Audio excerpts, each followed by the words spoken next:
മലപ്പുറത്ത് ബൈക്ക് അപകടത്തിൽ മരണപ്പെട്ട യുവ പണ്ഡിതൻ അസ്ലം അഹ്സനിക്ക് പിന്നാലെ അപകട സമയത്ത് ബൈക്ക് ഓടിച്ചിരുന്ന അഹ്സനിയുടെ ശിഷ്യനായിരുന്ന മലപ്പുറത്തെ ബിരുദ വിദ്യാർത്ഥിയെയും മരണം തട്ടിയെടുത്തു. അപകടത്തിൽ ഗുരുതര പരിക്കേറ്റ് ചികിത്സയിലായിരുന്ന ചാവക്കാട് തൊട്ടാപ്പ് ലൈറ്റ് ഹൌസിന് സമീപം എടശ്ശേരി വീട്ടിൽ ബദ്രുവിന്റെ മകൻ ഫഹദാണ് മരിച്ചത്. മലപ്പുറം ഗവൺമെന്റ് കോളേജ് വിദ്യാർത്ഥിയും അസ്ലം അഹ്സനിയുടെ ശിഷ്യനുമായിരുന്നു ഫഹദ്. അപകട സമയത്ത് ഫഹദിന്റെ ബൈക്കിലാണ് ഇവർ യാത്ര ചെയ്തിരുന്നത്.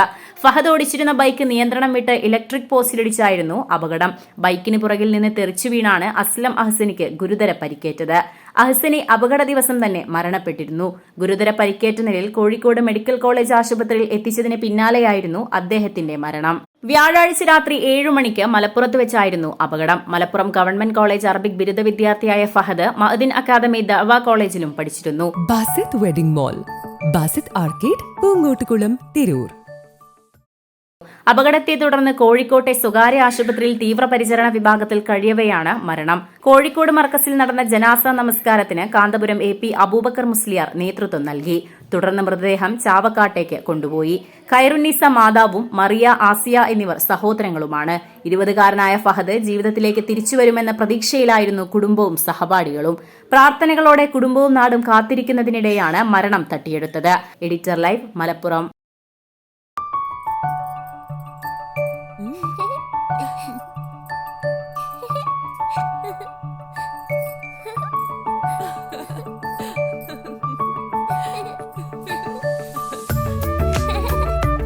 ചില നോട്ടങ്ങൾ പറയാതെ പറയുന്ന ഓർമ്മകളാണ്. ആ ഓർമ്മകൾ എനിക്ക് സമ്മാനിച്ചതെല്ലാം വിലപ്പെട്ടതുമാണ്. ബാല്യം മുതൽ മൂല്യമുള്ള ഇഷ്ടങ്ങളെ എന്നെക്കാളും അറിയുന്ന എന്റെ കുടുംബവും വിശ്വാസത്തിന്റെ മുഖമുള്ള ബാസിത് വെഡിംഗ് മോൾ പോലെ എത്രയോ സുന്ദരമാണ്.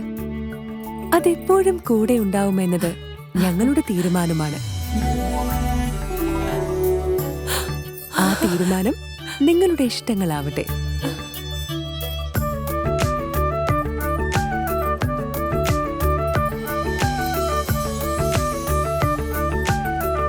മുപ്പത്തഞ്ച് വർഷത്തെ വിശ്വസ്ത പാരമ്പര്യവുമായി എന്നും എപ്പോഴും കൂടെയുണ്ടെന്ന വിശ്വാസം. Basith wedding mall, Basith arcade, Poongottukulam, Tirur.